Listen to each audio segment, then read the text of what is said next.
EPS 95 के pension धारकों के लिए संसद भवन से आ रही खबरों में आपका स्वागत है। आप सभी को जो है कि पूरी खबर दिखाएंगे। उससे पहले यदि चैनल पर नए हैं तो चैनल को सब्सक्राइब, वीडियो को लाइक और शेयर जरूर कर दीजिएगा। वीडियो को लाइक और शेयर करने में कोई पैसा नहीं लगता, सब्सक्राइब भी कीजिएगा। संसद भवन से आ रही खबरों के अनुसार पार्लियामेंट में 150 सांसदों ने पहले जो है कि अपनी मंजूरी दी थी और बाद में 30 सांसदों के द्वारा और उसमें मंजूरी दी गई है, जिससे सांसदों की संख्या 180 के करीब पहुंच गई है। और इन तमाम सांसदों की मांग पर कार्यस्थगन प्रस्ताव पर चर्चा या जो है कि ईपीएस 95 में बढ़ोतरी, दो विकल्प सरकार के सामने दिए गए हैं। एक विकल्प है या तो जो है कि सरकार स्थगन प्रस्ताव को मंजूर करे और संसद भवन में इस पर जो है कि विस्तृत चर्चा करे और आम राय बनाकर जो है कि ईपीएफ 95 के पेंशन धारकों का पेंशन 7,500 रुपये करे और डीए में जो है कि वृद्धि करे,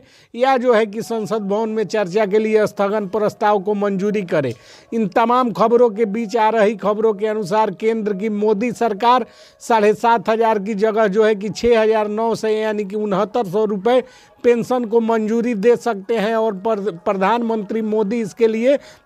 लगभग तैयार माने जा रहे हैं। और आ रही खबरों के अनुसार प्रधानमंत्री मोदी जो है कि जैसे ही इसको मंजूरी देंगे, इसके लिए जो है कि वित्त मंत्रालय को डायरेक्शन मिल चुका था और वित्त मंत्रालय ने डायरेक्शन के आधार पर एक प्रस्ताव तैयार किया है। और उस प्रस्ताव को जो है कि टीबी सोमनाथन कैबिनेट सचिव, जो पहले वित्त सचिव थे, उनके पास भेजा गया था और जिसकी समीक्षा की कार्यवाही पूर्ण हो चुकी है। और जो है कि इस पर मंजूरी देने के लिए केंद्र की मोदी सरकार के तरफ से जो है कि लगभग उनकी जो है कि मांगों को पूरा करने के लिए सारी जो है कि व्यवस्थाओं का जायजा लिया जा रहा है, जिसमें जो है कि केंद्रीय सूत्र बता रहे हैं कि ईपीएफओ के पास पर्याप्त राशि है। उसी राशि से जो है कि ईपीएस 95 के लाभुकों के पेंशन का भुगतान सरकार करेगी। आप सभी को बता देना चाहते हैं कि सरकार का मानना है और सांसदों का मानना है कि ईपीएस 95 के लाभुकों का पेंशन वृद्धि किया जाता है तो इसके दूरगामी परिणाम सामने आएंगे।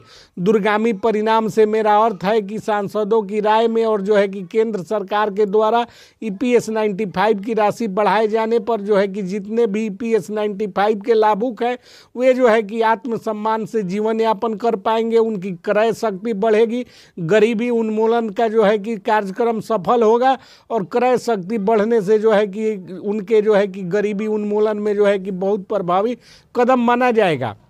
आप सभी जानते हैं कि तमाम राज्यों के जो है कि ईपीएस 95 के पेंशन धारक लगातार जो है कि अपनी मांगों के समर्थन में अड़े हुए हैं और इनके समर्थन में अब देश के जो है कि अनेक राजनीतिक दलों के सांसद भी आ गए हैं। और इसी के प्रभाव में आकर केंद्र की मोदी सरकार जो है कि सामने आई है। मोदी सरकार के तरफ से जो है कि सूत्र बताते हैं कि ईपीएस 95 के लाभुकों की मांग जायज़ है, जिसको सरकार को स्वीकृत करना सरकार की बाध्यता है, क्योंकि तमाम राजनीतिक दलों के सांसद संसद भवन से लेकर और बाहर भी जो है कि इसको एक राजनीतिक मुद्दा बनाकर सरकार के सामने जो है कि उठा दिए हैं। और 180 सांसदों की मंजूरी के बाद सरकार के पास जो है कि इस विधेयक को टालने का कोई जो है कि मतलब नहीं बनता है, क्योंकि यह एक विधेयक है जो कि 180 सांसदों के द्वारा, जिसमें जो है कि 150 सांसदों का हस्ताक्षर पहले किया गया था और 30 सांसदों ने बाद में इसको जो है कि हस्ताक्षरित कर अनुमति दे दी है, जिसके बाद जो है कि केंद्र सरकार इस पर जो है कि समीक्षा कर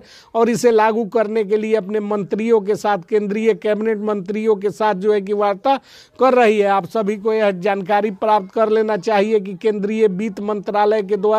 एक प्रस्ताव पहले ही बनाकर तैयार किया गया है, जिसे जो है कि मोदी कैबिनेट में मंजूरी के लिए भेजा जाना है। और मोदी कैबिनेट के केंद्रीय मंत्रियों की सहमति के बाद 180 सांसदों के द्वारा तैयार विधेयक और जो है कि कार्यस्थगन प्रस्ताव के एवज में जो है कि सरकार 6,900 रुपये की राशि जो है कि पेंशन धारकों को दे सकती है। यह मामला जब बड़ा बन गया, जब इस मामले में 180 के करीब सांसदों ने कार्यस्थगन प्रस्ताव संसद भवन में लोकसभा अध्यक्ष को दे दिया, जिसमें पहले 150 सांसदों का हस्ताक्षर था, लेकिन बाद में 30 अन्य सांसदों ने इस पर जो है कि अपनी सहमति व्यक्त करते हुए हस्ताक्षर कर दिया। अब ईपीएस 95 के लाभुकों के पेंशन बढ़ने से कोई नहीं रोक